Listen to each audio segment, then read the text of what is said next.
घेईन मी जन्म यासाठी देवा. भगवंता माझा जन्मच यासाठी झाला अरे की तुझ्या नामस्मरणाशी राहावं मी, तुझे गुणगान गाण्यातच माझा परम लाभ आहे. गुणगान कुणाचे गायचे मला सांगा. एखादा मुलगा स्टाईल मध्ये गुटख्याची पुढे तोंडात सोडते आहे आणि केसाच्या कोंडा काढून पूर्ण गाडी पडते, त्याचे गुणगान गायचे आहेत का आपल्याला? नाही. तर गुणगान गायचे तर आपल्याला भगवंताचे गायचे आहे.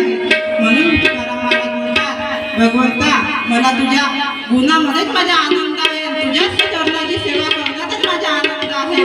त्यासाठी मला त्याच्या व्यतिरिक्त दुसरं काही नको.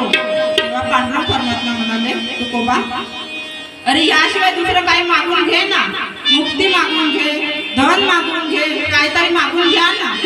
तेव्हा तुकोबा महाराज म्हणाले देवा ज्या मुक्तीमुळे मला तुझा विसर पडत असेल ती मुक्तीच नको. बघा आपला परमार्थ कशासाठी चाललेला आहे? मुक्ती मिळवण्यासाठी. आणि तुकोबा राय म्हणतात की मला मुक्तीच नको. अरे मुक्ती नको तर याशिवाय मग धन मागून घे. तुकोबाराय म्हणाले ज्या धनामुळे माझे मन विचलित होत असेल, माझे मन चंचल होत असेल ते धनही नको मला भगवंता.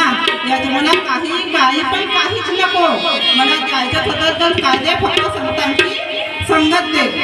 मला सांगा इथं कोणीतरी आहे का ज्याला धन आवडत नाही? असं आहे का कोणीतरी? कोणीच नाही आहे. धन आवडत नाही असं कोणीच नाही. धन आवडत नाही ते फक्त संत, आणि ज्यांना धन आवडतं ते आपण. ज्यांना धन आवडते ते आपण. कारण माणूस जन्माला येतो तेव्हापासून धन धन धनच करत राहतो, आणि मेल्यावर मात्र पत्रिकेमध्ये काय येतं? फक्त निधन